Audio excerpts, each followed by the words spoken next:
Alright guys, welcome back. So now we have this projected texture, we can then start using it on our model. So I'm going to change this guy to projected eye. And this one will only take care of the eye part. Okay, so I'm going to right click and give the black mask. Okay, and then right click on the mask and add a paint. Okay, make my brush smaller and let me turn on the mirror here, and then I don't really want to see that line. Okay, and then we can go ahead and start painting the color. You can see now we're showing the eye part. Okay, cool. Now you can already see that the color doesn't really match at all. Okay, so that's something we have to fix. Let me actually erase some of the areas. I can make my brush a little bit more soft. Okay.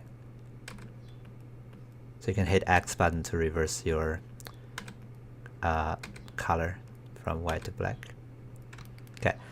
Anyway, so one thing I can do is I can go to the mask and add another filter, and this filter will use blur as the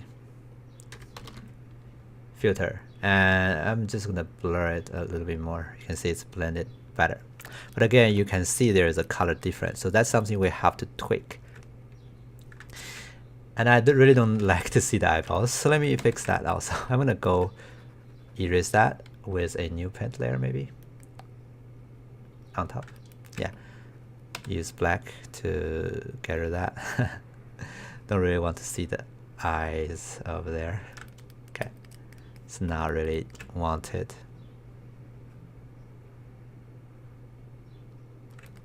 Alright, cool. So again, what we want to do here now is to tweak the color of this eye so that it's closer to our underneath skin color. To do that, we can use another filter here, and this filter again will use the HSL perspective. Okay, and then we can change the color now. So first of all, it's too bright. Oh, and just to be really accurate, I can hit C button on the keyboard to go to the actual color, flat color mode. So it's apparently too bright, so I'm gonna lower down the lightness. Okay, saturation wise, a little bit lower, and then hue to be a little bit more towards a red color. You can see just with a few tweak, we can make it look almost like exactly like the underneath color structure we have laid out already. The good thing about this is that we have real skin photo, so that can really make it look just give it just that much more realism to the texture. So back here to the projection eye, I'm gonna go to the paint here. I think I'm having some really bad distortion here, so let me use black to erase that. If I can go back to the top paint because maybe the blur is just extending it out too much. Okay. Right. So we still rely on our underneath layouts a lot, but we rely on projected data for some of the important parts.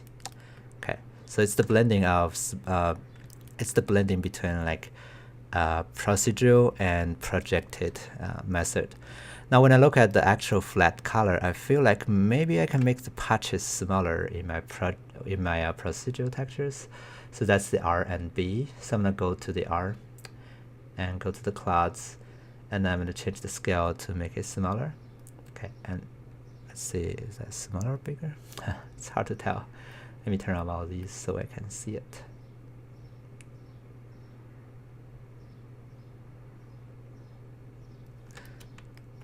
Or Alt click here to see.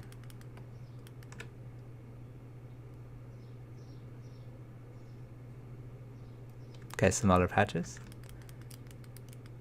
Turn on the gizmo, maybe I can rotate it. Okay.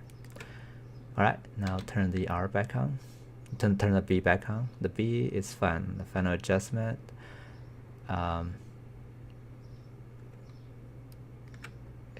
And the white, I think the white should be below the final adjustment. Don't know when did I move it up. And white, maybe I can also change the size. So it's sometimes it's back and forth. I'm not sure I'm getting it right or not in the first place. So Okay, cool. I can turn on our projected detail. Okay, that feels a little bit more closer to the breakup here. To there, you can see we can see those breakup on the actual photo, and we can see that on our procedurally generated texture. Okay, you can see there is not that much of a difference. Right, hit M button to go back to the material. Okay, and moving on from here, we can start to do other parts. So I can Control C and Control V to copy paste my projected eye and name that to projected lips. Okay, and then I'm gonna go to the mask and just delete all the mask or clear mask. Okay, add again a paint first. Okay, for the paint layer, I'm gonna go to the lip area and start painting. And of course, I don't want that perspective to do anything yet. That HSL to do anything yet. So take it to be somewhere close to the middle. Back here to the paint, I can then start painting out the lip. Okay, you can see this is the projected lip. Okay, again, it's not very fitting with our underneath already procedurally generated colors, so we do need to spend some time to deal with that later on. But now, for now, I just need to project it out. And again, I need a new filter here and to have a blur to blur it. Okay, drag the intensity up. Okay, to blend it to the surrounding. That's already helping a lot, actually. That's what Substance can do better, procedural, right? You can do some basic layout. I can use procedural way to make it better. Now back here to the color, you can go to the HSL perspective, and then what we can do here is we can change again the lightness to make it darker. Again, here hit C button to actually go to the color palette, to the flat color, and then you can tweak it with more precision. Okay, so maybe just a little bit darker is already good enough. Alright, cool. And back here, hit M button to go back. You can see now we just have a very good lip color already. Alright, cool. And then we can do that also on the tip of the nose and the cheek. Just to save some time, I'm going to just do one more on the cheek. So Control C, Control V to copy paste. And again, this guy I want to turn it back. Okay, we're going to clear the mask. A clear mask. Okay. And then we can start add a paint. Okay, and this time I'm gonna deal with the area around the cheek. Okay, so start painting out the detail over there. Okay, and then again we can do a filter, and this time a blur. Let's drag the blur up to blur it. And again, go back here to the HSV perspective, hit C button, and we're gonna tweak this. You can see how good it is, right? The projected data is way better, I think, to the procedurally generated.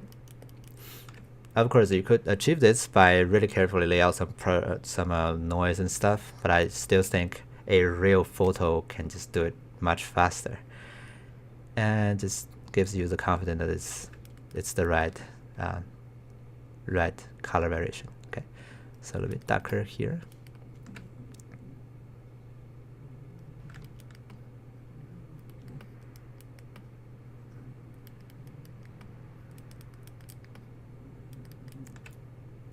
Okay. All right, maybe just a little bit darker. All right.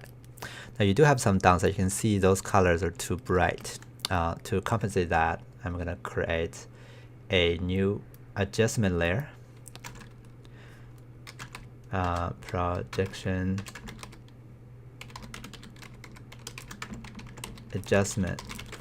And again, this is a adjustment layer. So at a filter here, I'm going to choose the HSL. And this time it's going to be a pass-through. I believe we cannot add a filter layer right on top, so we have to leave on some layer, or maybe I just don't know that. Anyway, so this layer then will be used to adjust the color. Okay, so I'm gonna change the setting here to be something a little bit darker. Let's gonna lower down the intensity, the brightness to every layer now, but I can give it a black mask and add a paint. Okay.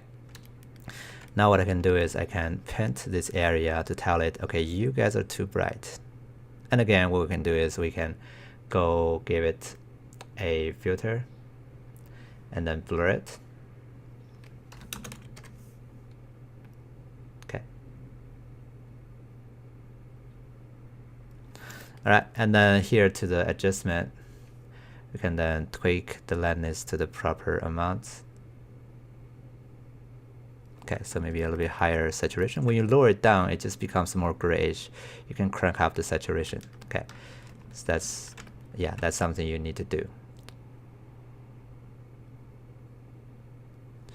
Alright, that should be fine now. Maybe just drag the lightness back a little bit. Okay, I want to achieve a flat kind of like a result. Alright, cool. So now we have some projected data. You can see those projections that we did here. If you turn them off, you can see this is how it looks like. And with those projected color texture, it just gives you that much more realism to the actual skin. That takes you much longer to actually do that yourself, I think. Or it just feels like that's probably the best, like simple like workflow, because you don't really have to worry about like tweaking a lot of parameters. You just project, take color, and then make sure that they blend better. Alright, cool. So moving on to the next, we're going to talk about some more things we can do to give the skin more detail. Okay, see you next time.